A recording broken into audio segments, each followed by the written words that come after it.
এই PHP টিউটোৰিয়েলত আমি কম্পেৰিজন অপাৰেটৰ্ছৰ বিষয়ে শিকিম। কম্পেৰিজন অপাৰেটৰ্ছে দুটা মান, দুটা ষ্ট্ৰিং বা দুটা ভেৰিয়েবলছ তুলনা কৰিব পাৰে যি সিহঁতৰ যিকোনো এটা ধৰি ৰাখে আৰু তাৰ ওপৰত কাৰ্য কৰিব পাৰে। ইয়াৰ বাবে মই এটা if statement ব্যৱহাৰ কৰিবলৈ গৈছো। আহক if statementৰ গাঁথনিটোৰ নিৰ্মাণৰে আৰম্ভ কৰো। মোৰ চৰ্ত হৈছে if 1 equals 1 echo true আৰু তাৰ পাছত else echo false। মনত ৰাখিব মোক এই বন্ধনীবোৰ নালাগে, গতিকে মই সিহঁতক আঁতৰ কৰিম। আহক ইয়াক সবৃত কৰো।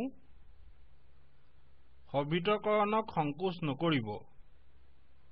এইটো হৈছে প্ৰথম কম্পেৰিজন অপাৰেটৰ। দুটা সমান চিহ্নই কম্পেৰিজন অপাৰেটৰক বুজায়। আমি এইটো আগতে if statementত দেখিছো।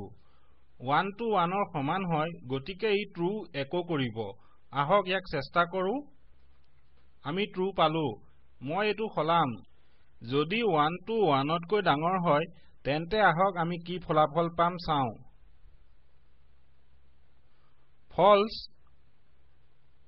কাৰণ 1 to 1 ৰ সমান হয় আৰু 1 তকৈ ডাঙৰ নহয়। এতিয়া আহক ইয়াক 1 to 1 তকৈ ডাঙৰ বা সমানলৈ সলাও। যদি 1 to 1 তকৈ ডাঙৰ বা সমান হয় true, অন্যথা false echo কৰিব। ইয়াত আমি true পাব লাগিব।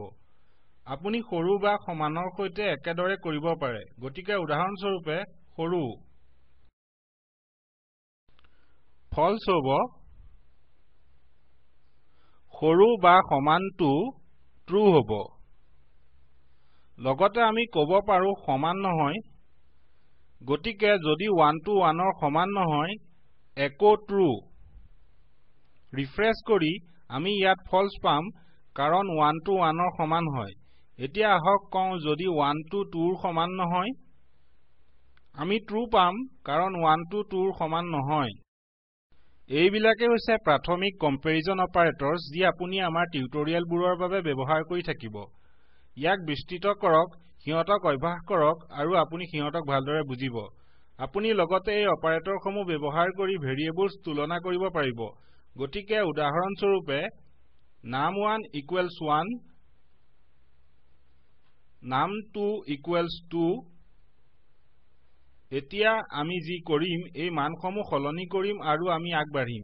ই সম্পূৰ্ণ একেই ফলাফল উৎপন্ন কৰিব যি আমি আগতে true হিচাপে পাইছিলো। এতিয়া আমি কৰিব লগাখিনি হৈছে এই মানসমূহ সলনি কৰা।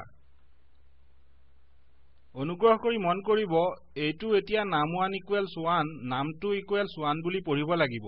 গতিকে যদি num1 to 1 ৰ সমান নহয়, এইটো false হ'ব, কাৰণ 1 to 1 ৰ সমান, সেইবাবে আমি false পাওঁ।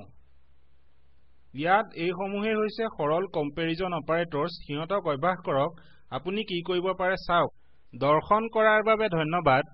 স্পোকেন টিউটোৰিয়েল প্ৰকল্পৰ বাবে মই মৌচুম হাজৰিকাই অনুবাদ কৰিছো।